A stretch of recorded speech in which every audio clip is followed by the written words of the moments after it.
উঠে গেল ওই তো যেন ট্রলিটা দেখো না একটু ভাড়া দিল ভাই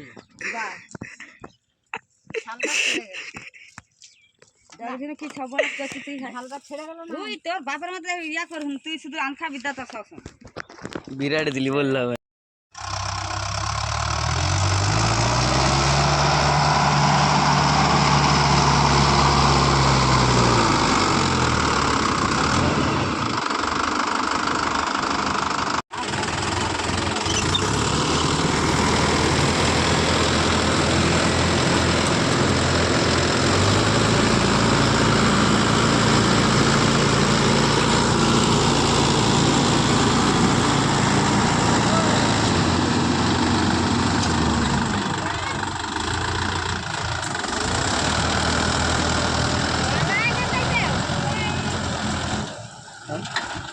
ছবি করতে হবে